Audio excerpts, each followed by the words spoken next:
Eh bien, bonjour à tous. Alors, juste attendre que tout le monde s'installe.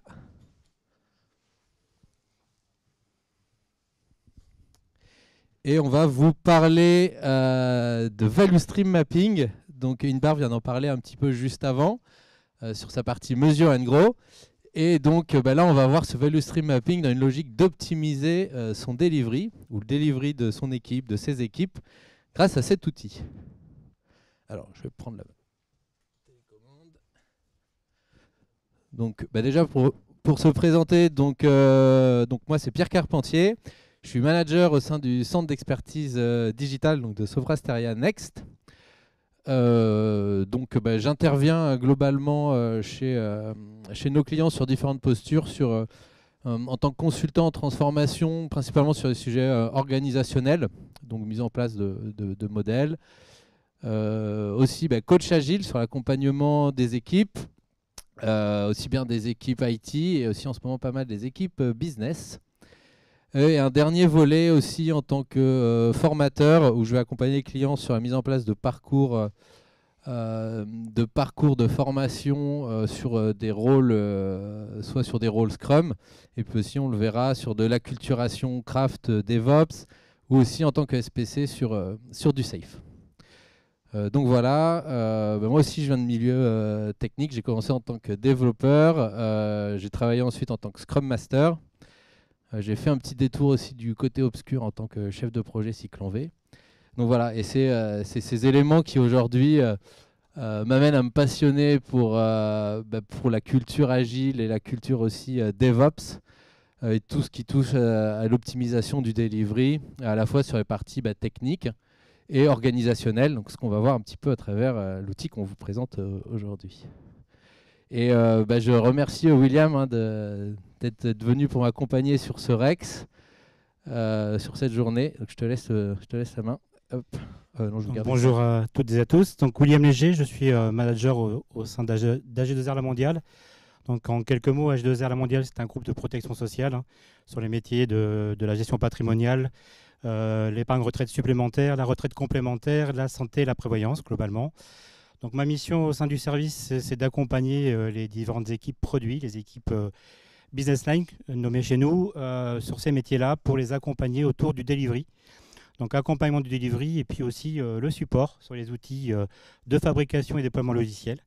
Donc notre mission, c'est vraiment l'optimisation. C'est pour ça qu'on a fait appel à Sopra Steria et en particulier Pierre pour nous accompagner sur les outils qu'on pourrait utiliser pour mieux accompagner. Et puis une deuxième activité au sein du service, c'est le coaching DevOps, donc accompagner les équipes d'un point de vue méthode. Donc, mon parcours, j'ai fait les métiers de la production. J'étais ingénieur de production, fait du support, puis du management. Et là, je suis sur la partie plutôt coaching DevOps, accompagnement DevOps et Safe. Super. Alors voilà le petit sommaire de 45 minutes qu'on va passer ensemble. Donc une petite introduction, on va rappeler un peu le contexte de la mission. On va voir aussi la démarche de transformation qui est lancée par William.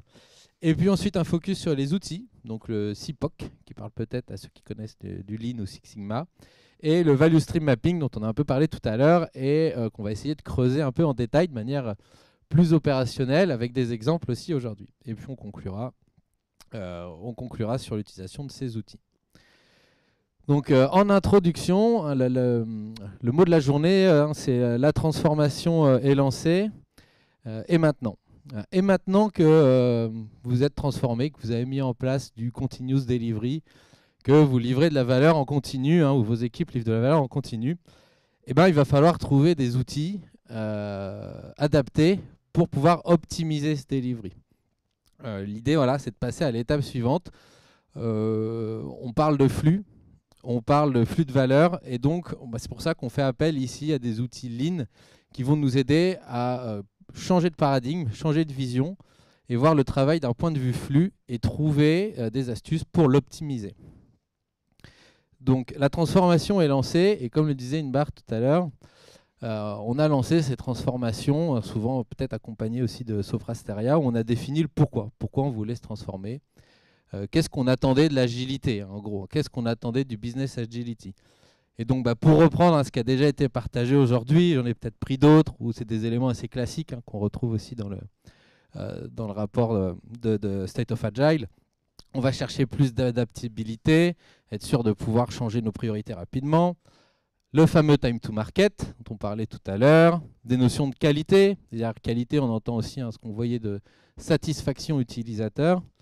Et puis derrière, l'alignement des acteurs qui est essentiel aujourd'hui. On a parlé de silos ce matin. Un dernier point, une dernière attente qui va contribuer aux bénéfices des précédentes aussi. Donc voilà, on a cherché ça, c'était notre ambition d'origine. Et puis, qu'est-ce qu'on constate aujourd'hui quand on veut mesurer des choses, sur notre transformation?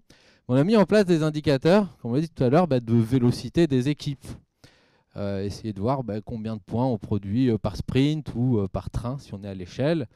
On s'est dit aussi, on va reprendre notre portefeuille projet et puis regarder quel est le pourcentage des projets qu'on a fait en Scrum. Bon, top, on était à 10, on passe à 20, on passe à 30%. Dans la transformation, on s'est dit aussi, on va regarder le nombre de collaborateurs formés. Bon, super, on a 95% de collaborateurs formés. Donc, ces indicateurs, ils sont pertinents dans le cadre de la transformation, mais est-ce qu'ils nous indiquent vraiment qu'on a atteint nos objectifs ici, quoi? Est-ce que en déployant l'agilité, est-ce qu'en ayant 95% de nos collaborateurs formés, est-ce que ça a permis d'augmenter la qualité? Est-ce qu'on a un meilleur time to market? Eh bien, pas forcément. C'est ça qu'on se dit. Il nous manque peut-être, pour passer à l'étape suivante, des indicateurs pertinents pour être sûr d'atteindre cette business agility dont on parlait tout à l'heure. Donc, un des éléments là qu'on pousse ici, à travers ces outils Lean, ça va être de rendre visible et mesurer le delivery des produits afin d'éviter aussi l'implicite. L'implicite, ce qu'on ne voit pas dans tout ce système qu'est le delivery, pour pouvoir améliorer ces facteurs-là. Rendre visible notre capacité d'adaptation, rendre visible le fait qu'on change de priorité, mesurer le delivery, mesurer notre rapidité, notre qualité, notre satisfaction utilisateur, et éviter l'implicite. C'est ça, c'est rendre visible pour éviter l'implicite, et on verra ce que ça signifie, mais favoriser l'alignement des acteurs, être sûr que on soit tous alignés autour d'un objectif commun. Donc voilà un petit peu les ambitions, les attentes de ces outils Lean qu'on va vous montrer aujourd'hui, notamment le Value Stream Mapping. Pour le contexte de la mission, donc, on est intervenu en octobre et novembre de l'année dernière pour répondre au sujet de rendre opérationnelles les équipes de William pour accompagner une ou alors plusieurs équipes dans leur transformation DevOps, avec un objectif de monter en compétence sur ce qu'on avait identifié de DevOps, craftsmanship, et de manière pragmatique, opérationnelle, avec des outils concrètement que les équipes pourraient appliquer dans leur accompagnement. Donc voilà, on avait cette mission de plusieurs jours. Et peut-être William nous rappeler, c'était quoi vous, votre difficulté à l'époque et peut-être votre problématique sur le DevOps?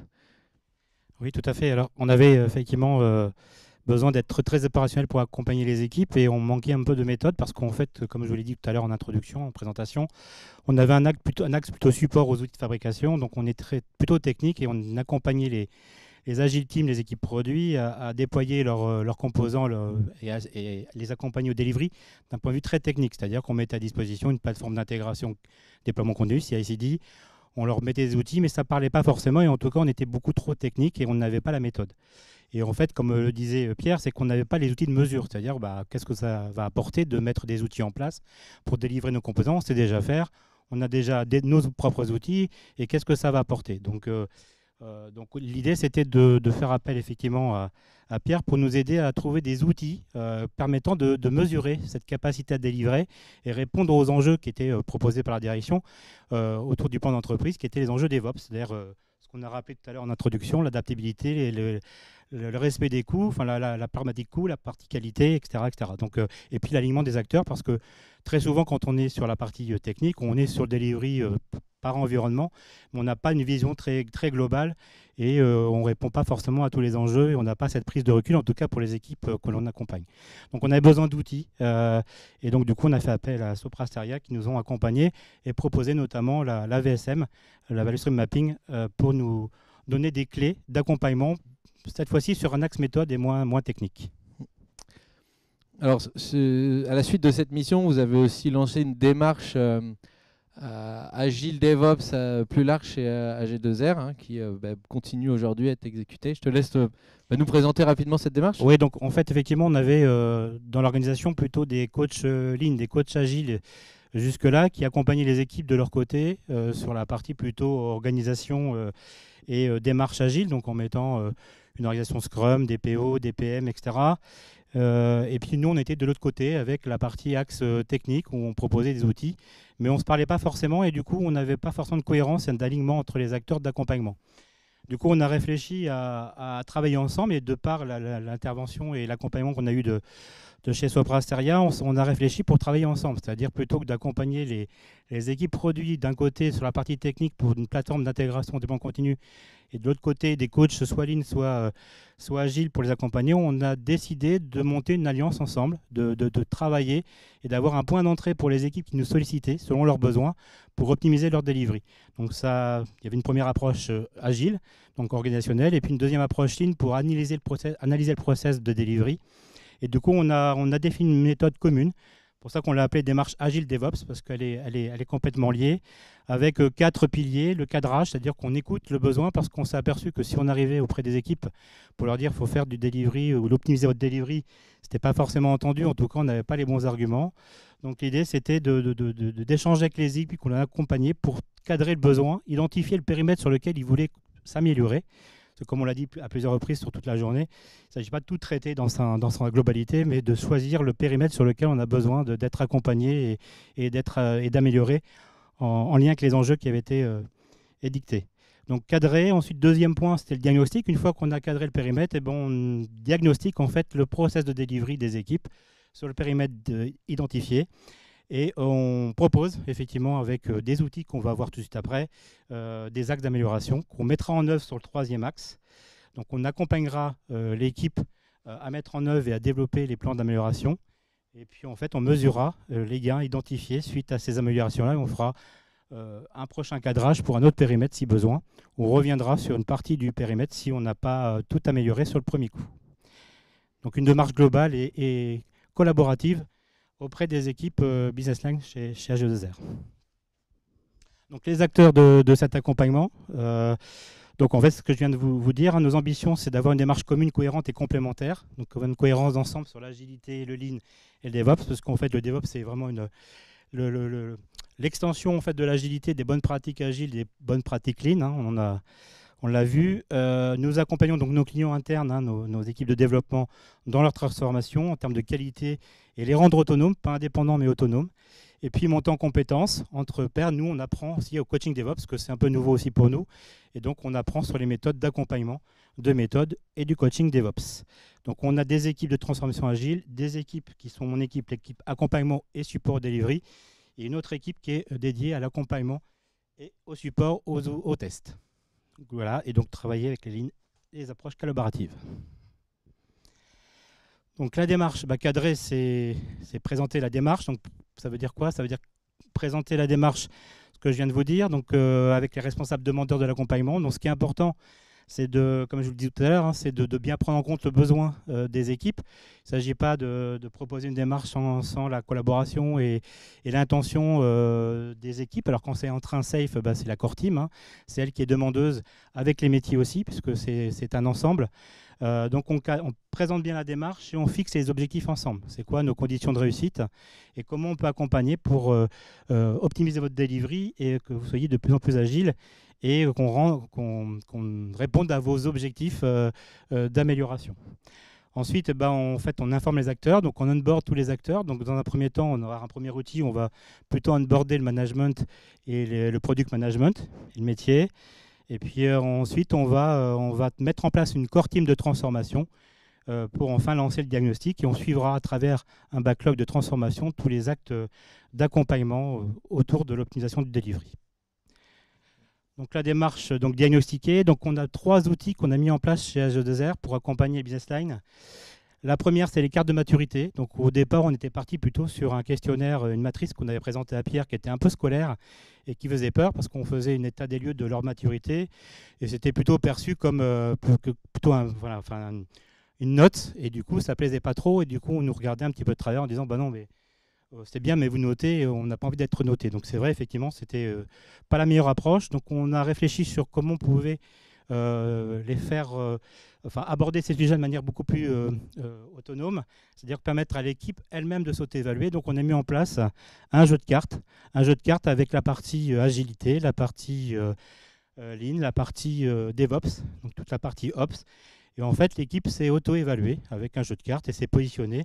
Et on a pu identifier rapidement les axes sur lesquels il fallait s'améliorer et quel était le niveau de maturité de l'équipe de manière très, très partagée et collaborative. Donc c'est beaucoup mieux placé, ça marche très, très bien. Le deuxième point, c'est ce que nous a présenté Pierre en accompagnement en novembre-décembre dernier, c'est-à-dire il faut un outil qui va permettre d'identifier les flux de livraison, le flux de développement. Donc c'est la VSM qui nous a servi au tout démarrage et on se l'est appliqué nous-mêmes en exercice pour apprendre. Donc c'est la cartographie des chaînes de valeur depuis le besoin client jusqu'à sa mise en production. Donc c'est d'écrire toutes les étapes et analyser toutes les étapes du processus et on verra un peu plus en détail. Pierre zoomera dessus. Juste après, on s'est aperçu qu'avec les équipes Lean, on avait un outil qui s'appelle le FIPOC ou le CIPOC, selon la terminaison anglaise ou française. On s'est aperçu qu'avant de démarrer la VSM d'un point de vue opérationnel avec les équipes de développement, il fallait faire le tour de la core team et des managers pour s'aligner sur les processus, les macro-processus. Parce que si on a démarré sur une VSM directement, on s'est très vite aperçu que en fait, le management, ou en tout cas les équipes, les PM, le métier ou l'IT, n'étaient pas alignés sur les processus et pourtant on délivrait de la valeur aux clients. Donc il fallait qu'on regarde un petit peu les différents macro-processus du périmètre identifié, à améliorer. Et donc ce FIPOC permet d'identifier les inputs, les outputs, les process, et puis voir un peu le client concert et quelles sont les exigences clients, c'est-à-dire à quel moment le client est satisfait ou pas satisfait. Et c'est très intéressant parce que cet outil-là nous a permis de raligner, de faire prendre conscience à l'ensemble des acteurs que l'on a accompagnés de l'importance d'un partage, d'un process commun. Et on parlait de l'alignement des acteurs et c'est très très parlant et très très pratique. Voilà. Et on verra la mise en œuvre tout à l'heure. La dernière étape. Alors la mise en œuvre, en fait, c'est la déclinaison organisationnelle. Donc on a mis une équipe de core team de transformation avec les équipes que l'on accompagne, les agile teams ou les trains quand on est en safe, avec les responsables. Un coach agile avec son responsable, donc la transformation agile, l'accompagnement delivery que je représente, l'accompagnement et au support au test qui est représenté par David qui était avec nous.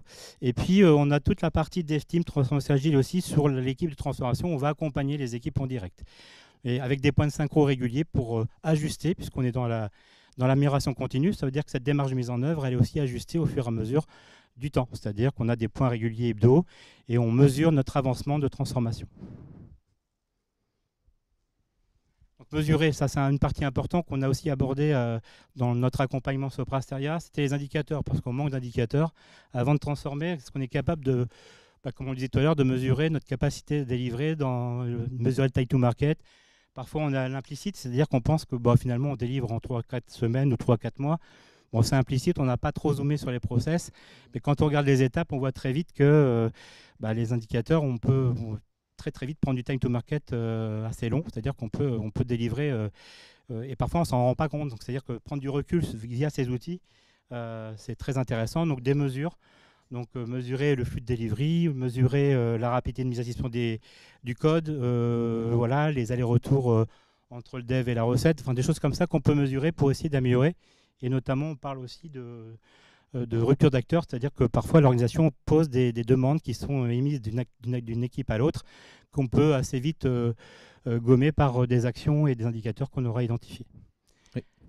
Et on avait pu aussi catégoriser un petit peu ces indicateurs pour ceux qui sont purs produits, la valeur fournie aux utilisateurs.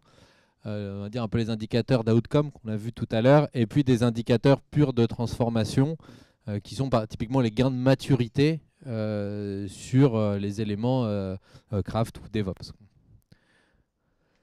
Alors le FIPOC, tu nous as déjà un petit peu parlé, mais est-ce que tu peux peut-être nous repréciser un petit peu l'intention ou les critères de succès de la mise en œuvre de cet outil? Ouais, j'en ai parlé rapidement. Donc le FIPOC, c'est une image synthétique qui permet d'identifier les clients déjà du delivery, c'est-à-dire à qui on délivre et pourquoi on le délivre, quelle valeur on délivre.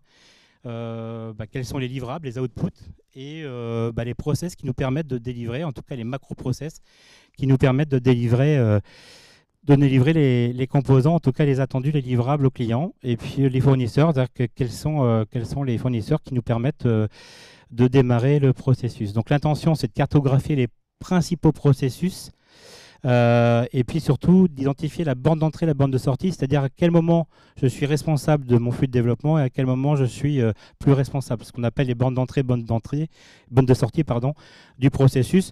Ce qui est important, c'est quand on fait l'exercice avec les équipes qu'on accompagne, il y a des grands débats. C'est-à-dire que ce FIPOC, là, en tout cas, ça génère, on le fait en général en 2 heures ou 2 fois 1 heure, et ça génère beaucoup de questions, notamment quand il y a des supplayers, quand l'équipe produit, délivre et fait appel à une autre équipe pour notamment l'éditique, par exemple, où ils ne sont pas forcément sur le même rythme de delivery, ou des équipes support transverses. Et là, on s'aperçoit vite qu'il y a des aliments qui sont très intéressants et des partages de process qui révèlent un certain nombre de choses qui font que le delivery n'était peut-être pas optimum. Et par ce biais-là, on partage et on aligne les acteurs. Les critères de succès sur ce FIPOC avant la VSM, ce qu'on pratique, c'est plutôt le management. Et puis parce que si on embarque des opérationnels sur le FIPOC, on va vite partir sur la VSM. Donc ça veut dire qu'on va décliner très opérationnellement et ce n'est pas l'objectif. Là, le premier objectif FIPOC, c'est d'avoir une vision globale des macro-processus partagés avec l'ensemble de la core team quand on est en safe ou des managers lorsqu'on n'est pas en safe. Voilà. Et l'idée, c'est d'identifier à partir de ces macro-processus celui qu'on va décliner en VSM et zoomer plus particulièrement d'un commun accord en collaboration avec les équipes. Je te laisse nous parler de quelques exemples de FIPOC, qu'on voit un petit peu à quoi ça ressemble concrètement. Voilà, donc un FIPOC, donc on commence toujours par la finalité de l'équipe. Donc on définit avec l'équipe c'est quoi votre finalité. Donc déjà, on passe beaucoup de temps sur définir la finalité d'équipe. Quel est mon rôle, qu'est-ce que je délivre, à quoi je sers. Donc ça, on se met d'accord en une phrase de savoir comment on délivre et ça nous définit en fait le périmètre de bande d'entrée, de bande de sortie, de ma responsabilité entre ce que j'ai besoin pour démarrer mon processus pour délivrer, ou en tout cas pour développer, et puis ce que j'ai besoin pour livrer, donc tous mes outputs. Donc en fait, quels sont les éléments critiques dont j'ai besoin pour démarrer mon développement, quels sont les éléments qui manquent parfois et qui manquent en termes de qualité-délai. Donc je prends des indicateurs plutôt de coût délai ou des indicateurs de moyens, c'est-à-dire si je n'ai pas une feature qui est maturée en PI planning et j'arrive en PI planning et qu'elle n'est pas maturée, c'est un point d'échec pour démarrer mon développement. Donc c'est des choses sur lesquelles on a des indicateurs qui nous disent je ne peux démarrer mon développement et ma bande d'entrée que si et seulement si mes inputs sont bien validés. Et donc, on peut mettre en place des indicateurs de mesure pour être sûr qu'on a bien démarré, on a bien tous les éléments pour optimiser mon delivery. Partie donc entrée output, j'en ai parlé tout à l'heure, je ne vais pas revenir dessus. Donc, auprès de qui me tourner quand il me manque un input, comment je travaille, c'est quoi qui alimente mes inputs. Et puis à la fin, mes exigences clients qui sont super importantes. Exigence client, c'est l'éditeur, qu'est-ce qui fait que le client n'est pas satisfait ou satisfait. Je prends un exemple très concret. J'ai un incident de prod. Quel est l'indicateur qui me dit que le correctif de prod doit être fait dans les 24 heures, dans les 8 heures, dans les 7 heures?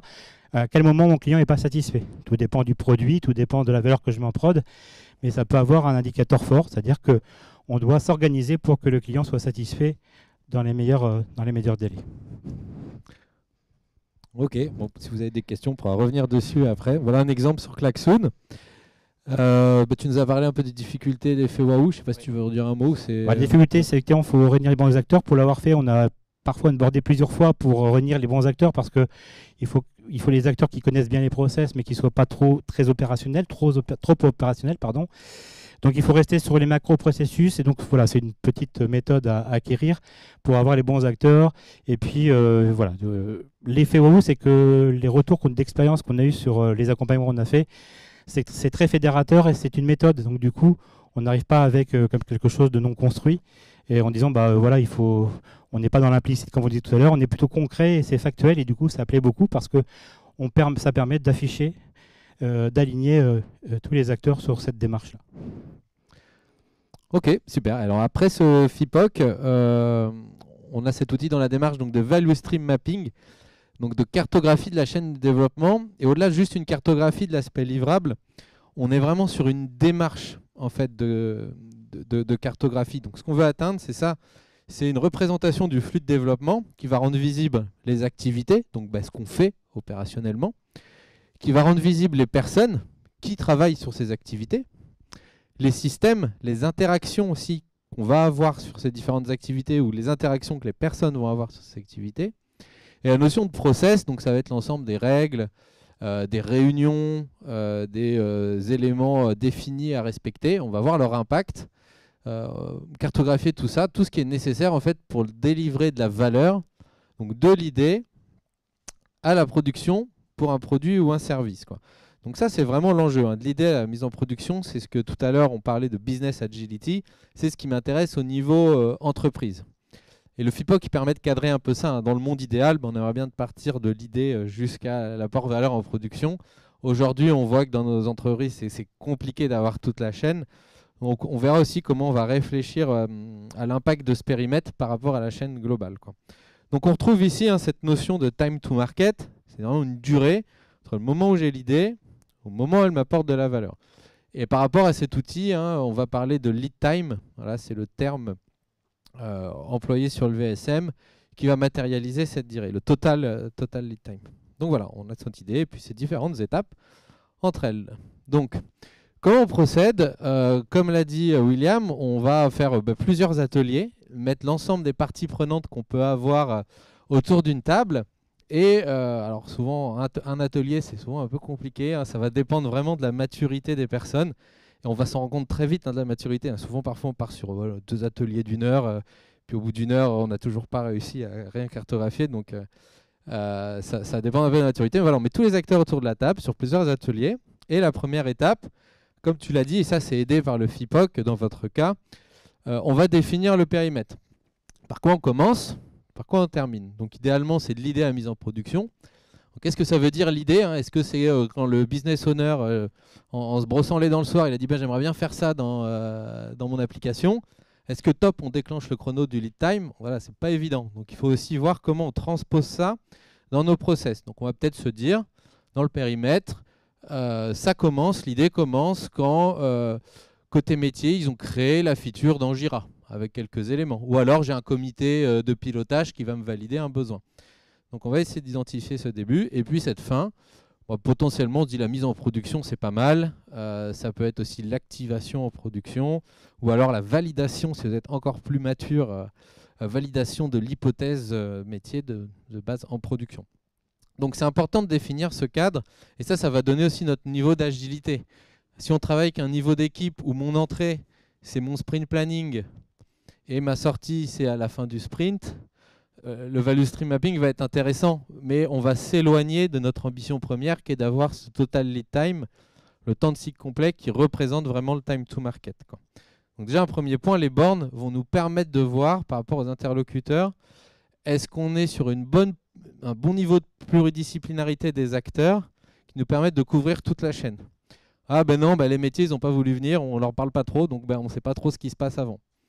Ah les ops, nous on envoie un package à notre sous-traitant et puis il installe, mais on ne sait pas trop ce qui se passe. Donc on a un périmètre initial, l'idée en gagnant en maturité, c'est d'élargir ce périmètre, d'aller chercher les autres acteurs.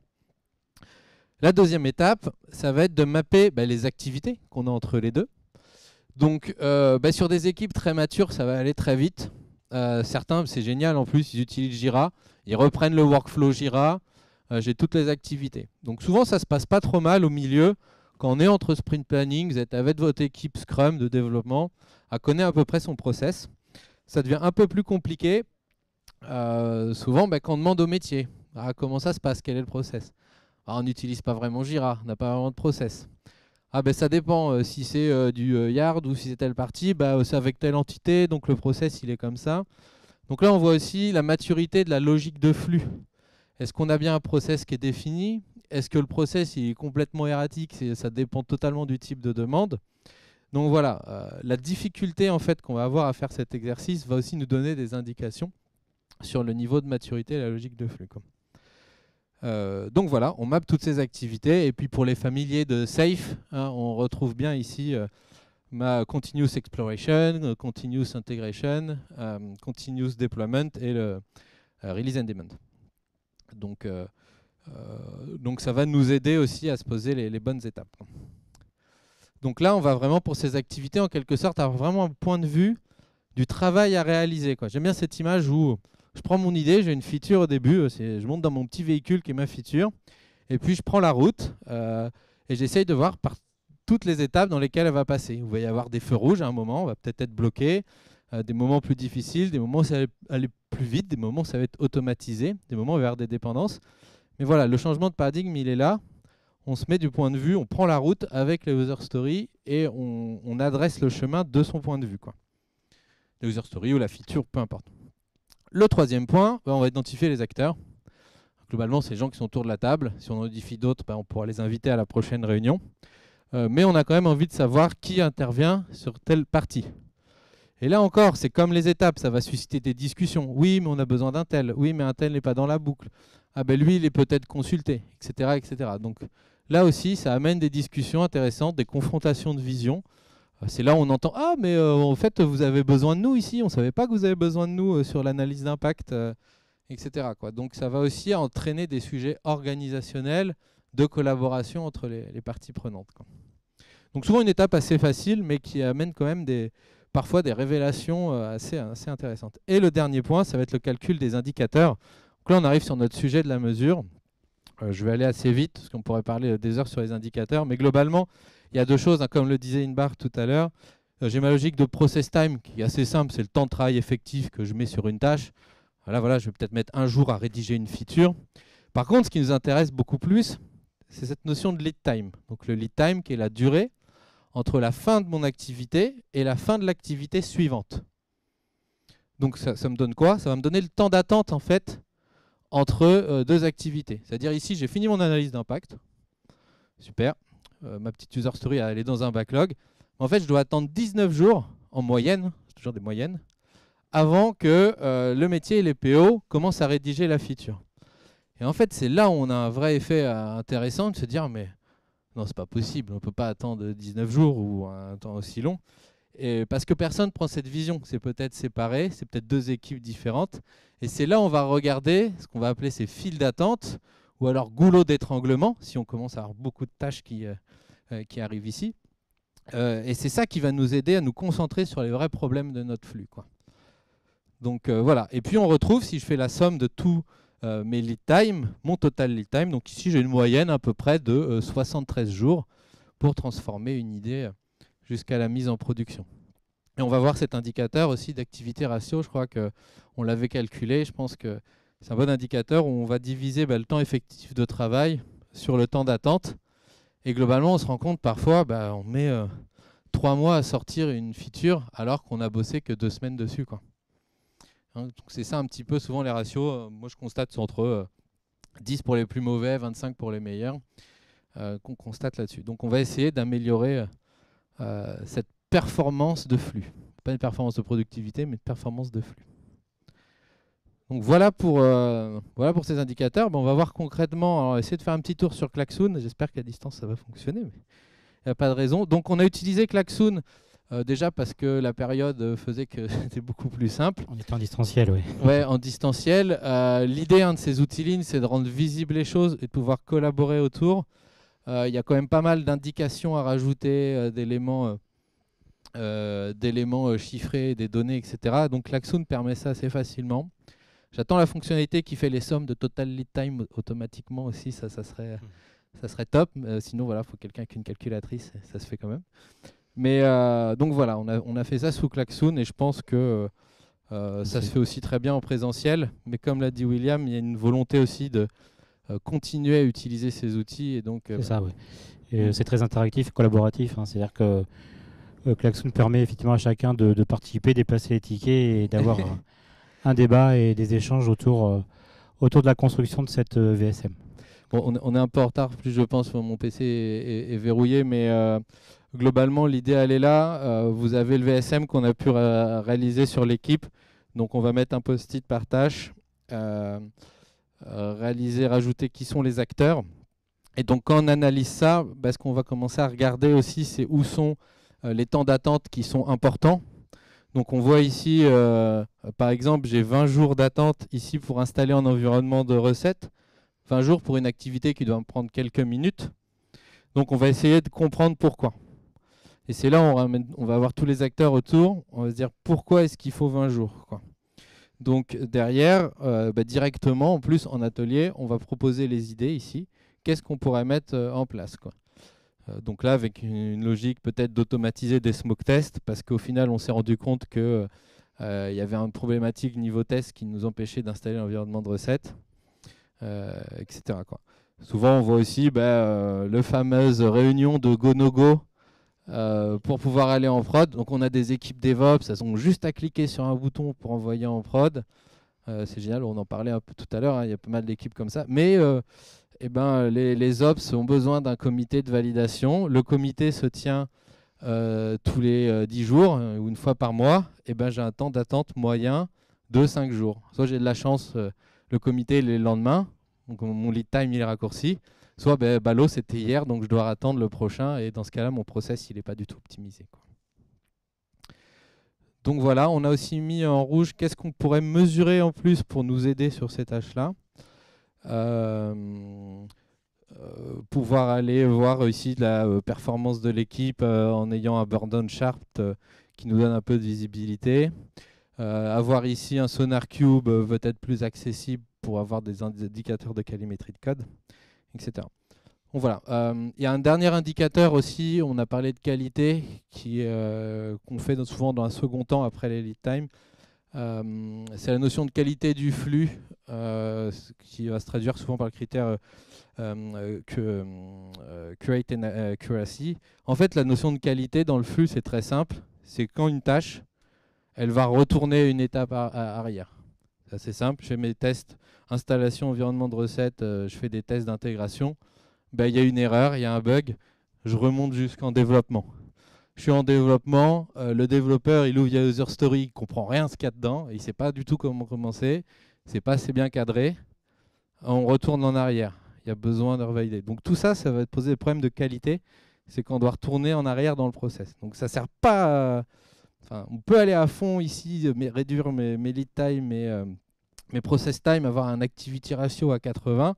Si c'est pour aller vite mais retourner en arrière souvent, c'est pas utile. C'est pour ça qu'on va avoir ces deux dimensions d'indicateurs de rapidité et de qualité. Je ne sais pas si tu as peut-être des éléments sur... Non, c'est bon, tu as très bien présenté, résumé l'illustration et la démarche qu'on avait appliquée sur un cas d'usage chez H2R. Ouais.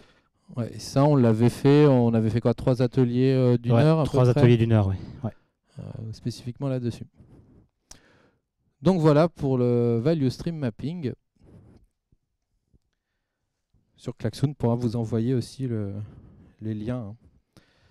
Petite synthèse sur la difficulté de l'exercice. Il y a quand même une grosse difficulté quand on va vouloir se mettre du point de vue du travail, c'est la notion de granularité. Pourquoi? Parce que quand je commence mon flux, le métier va peut-être avoir une idée, une grande idée, une épique, une feature, hein, si on parle de safe, globalement, ou même un projet. Hein, un projet pour ceux qui travaillent toujours un peu en mode projet au début côté métier. Et puis, ce qu'on va faire dans la première étape de Continuous Exploration, c'est gagner en maturité sur ce projet, peut-être sortir un MVP, le découper en feature, le découper en user story. Donc mon idée de base, qui était unitaire, va sûrement se transformer en une vingtaine, cinquantaine, voire une centaine de user story. Donc après, c'est ma user story qui va traverser mon flux. Et en bas, quand je vais arriver dans ma continuous deployment ou mon release on demand, je vais avoir une agrégation de user story que je vais livrer. Au final, la première fois, je vais livrer mes 20 premières user stories qui forment mon MVP. Donc là, on va tomber sur une nouvelle granularité qui est la release. Donc il faut bien comprendre dans ce flux comment ça traverse entre feature, qui se transforme en US, qui se retransforme en release. Donc la gymnastique n'est pas évidente, ça va dépendre des équipes avec lesquelles on travaille. Ce qu'on a fait, moi ce que je fais toujours, c'est travailler à la maille la plus fine, parce que c'est ce qui nous permet de trouver les vrais problèmes à tous les niveaux. Donc toujours travailler à la maille la plus fine, les l'US c'est très bien. Donc voilà, et le deuxième point qui est problématique, c'est les moyennes cachent parfois certaines problématiques. Alors rappelez-vous tout à l'heure, c'est génial parce que le slide d'Inbar le montre parfaitement sur le diagramme de distribution. Rappelez-vous des différents lead time. Il y en avait à 20, à 50 et parfois certains à 110 ou 120. Là, la problématique, c'est qu'on travaille avec des moyennes. Donc il y a quelqu'un qui va me dire « moi, les déploiements en intégration, il n'y a pas de lead time, à chaque fois que je commit, c'est livré. » Sauf que peut-être dans 20% des cas, ça prend 5 jours parce que l'environnement il est en carafe. Donc c'est ça aussi qu'il faut se poser comme question. On travaille avec des moyennes. C'est bien aussi de faire des courbes de distribués. Peut-être pas les partager avec tout le monde parce que ça peut devenir très complexe. Mais pour vous, pour faire l'analyse, il faut le faire. Ça a du sens de revoir la distribution de ces moyennes pour bien comprendre les problèmes, quoi. Est-ce que c'est des cas isolés énormes ou est-ce que j'ai une gaussienne un peu au milieu sur mes lead time, quoi. Donc voilà, et puis il existe différents flux aussi pour un même produit, hein. On ne va pas utiliser le même flux pour livrer la feature de l'année que pour livrer le hotfix en production. Évidemment, si vous avez un total lead time de 77 jours pour votre hotfix de production, ça va être problématique. Mais du coup, c'est intéressant de se poser la question, est-ce que j'ai bien deux process séparés? Un vraiment adressé pour adresser de la complexité, ce qu'on fait en agile, un gros besoin, et un process ultra optimisé avec peut-être moins de tests ou juste un focus test automatisé pour pouvoir aller très très vite corriger en production, quoi. Donc pour un même produit, vous pouvez avoir différents value stream mapping. Donc voilà, donc l'effet waouh, c'est le changement de paradigme d'analyse. C'est un peu compliqué, mais une fois qu'on a compris ça, on a vraiment la vision produit, plus la vision simplement de notre équipe.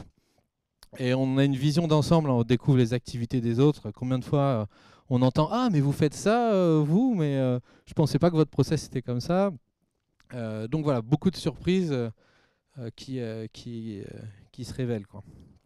Donc voilà. Et puis le lead time, c'est surtout quand on sort les lead time. Alors je vous conseille aussi de vous baser sur des données réelles. Donc Jira est très bien pour ça aussi, hein, parce qu'on va voir l'avancement des statuts. Souvent, quand on sort les lead time, les gens ils sortent de la réunion, ils se sont plantés là. Les coachs, ils ont eu n'importe quoi. On retourne sur Jira, on regarde les données factuelles, on fait non. Là, ça attend bien 50 jours où personne ne s'en occupe, quoi. Donc ça, c'est un effet assez intéressant. Donc voilà, et en conclusion, je pense qu'on est à peu près dans les temps. La première étape, c'est vraiment ça qui est intéressant avec ces outils, cette capacité de prendre du recul sur la vision produit.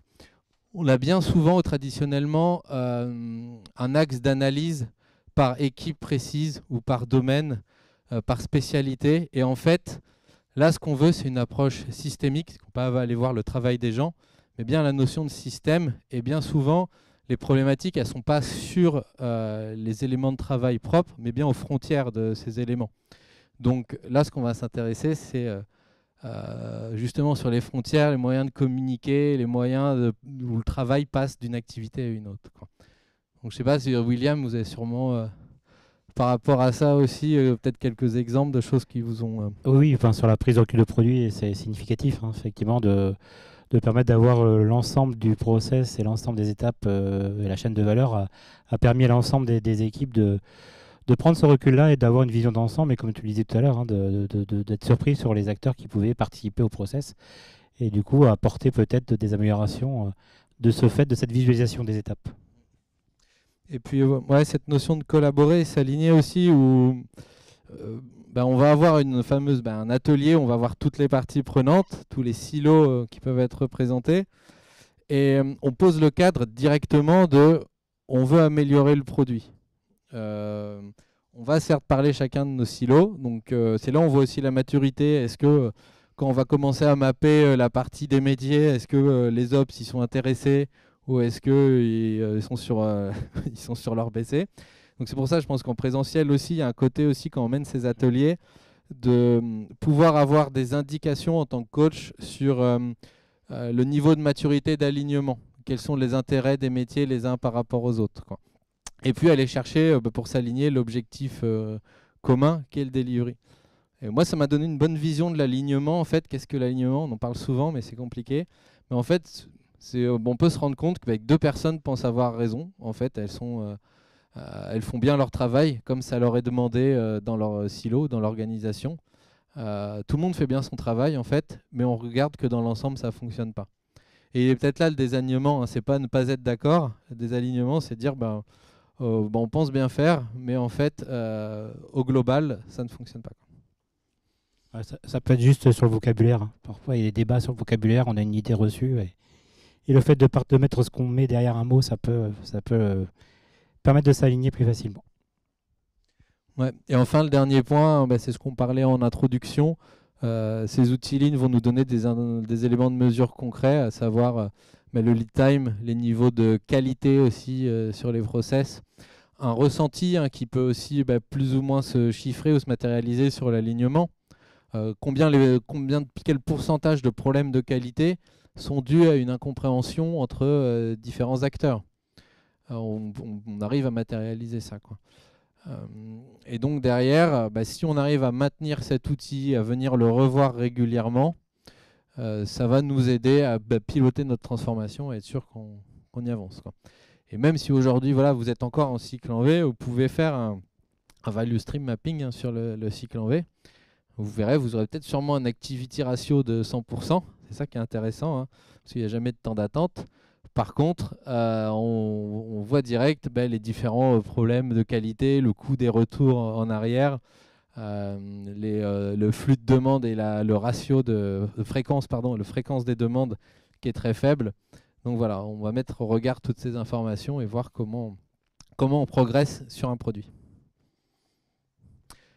Voilà, je pense que c'est bon pour nous. Je ne sais pas si vous avez des questions. Peut-être juste avant les questions, si vous voulez retrouver les slides aussi, il y a possibilité de les télécharger avec ce QR code. Et ça vous amènera sur un klaxon, vous pouvez nous poser des questions aussi par la suite.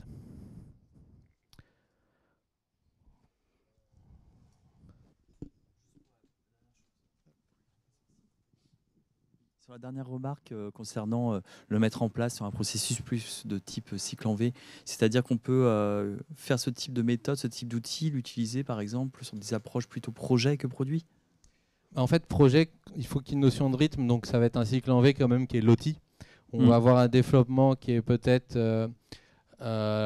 itératif, pas forcément incrémental, mais on va avoir des lots.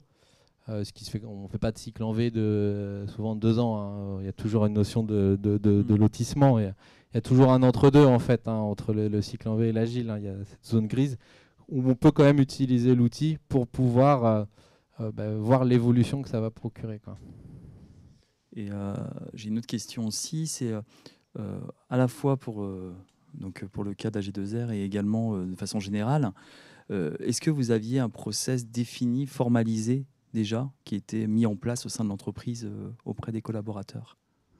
Alors, quand vous parlez de process métier, process de delivery côté... Tout à fait, un processus qui existait déjà. Alors oui, il y a, défini. Alors il y a un processus, oui, il y a des processus qui existent et c'est ces processus-là qu'on va mettre en exergue et qu'on va mettre à plat. Oui, il peut y avoir, parfois il n'y en a pas. Parfois il n'y en a pas, c'est pas à jour. Donc il y a plusieurs cas possibles, ouais, tout à fait.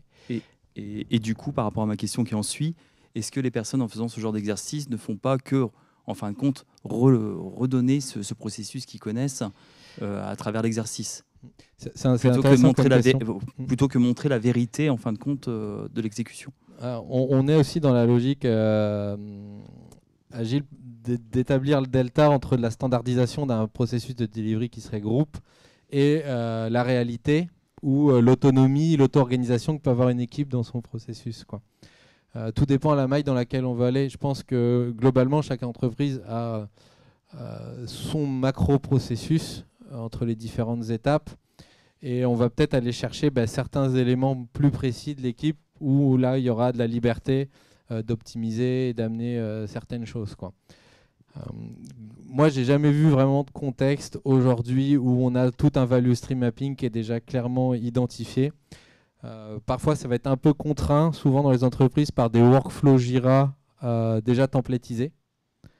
Donc, on va déjà avoir des étapes. Mais on se rend compte souvent que les équipes déjà un peu agiles et qui se débrouillent, elles vont hacker le système et contourner certaines étapes pour réussir à les optimiser, quoi.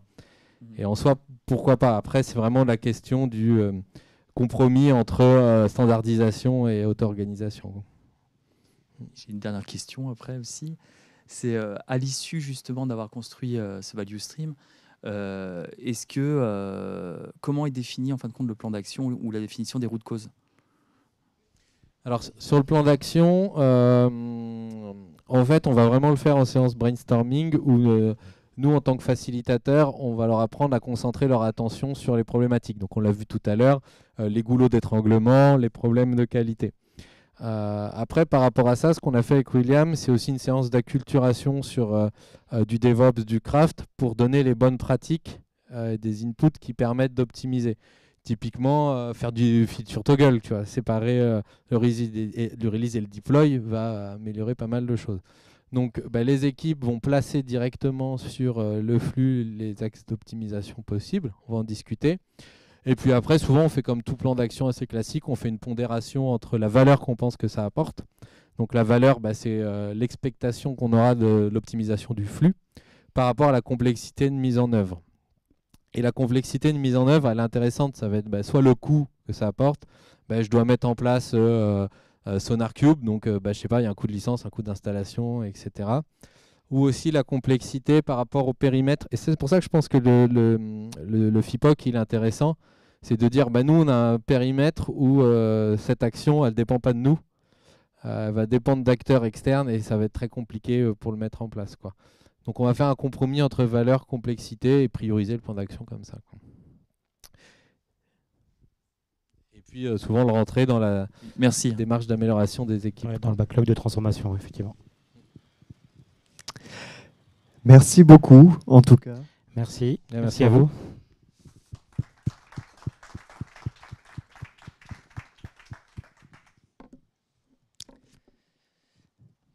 Alors, comme vous le savez peut-être, il y a une petite pause. On aimerait profiter de cette pause pour vous faire découvrir un endroit qui est plutôt sympa. On va vous inviter, on va suivre Mathieu qui est juste là. On va monter jusqu'au rooftop pour vous faire profiter de la belle vue du soleil et prendre une photo tous ensemble. Suite à ça, on reviendra, on aura, comme la fois dernière, le choix entre soit être ici pour un très beau Rex Covea, soit être en interview croisée avec Kinbar sur des sujets de portefeuille de projet et de leadership. À tout de suite, on suit Mathieu.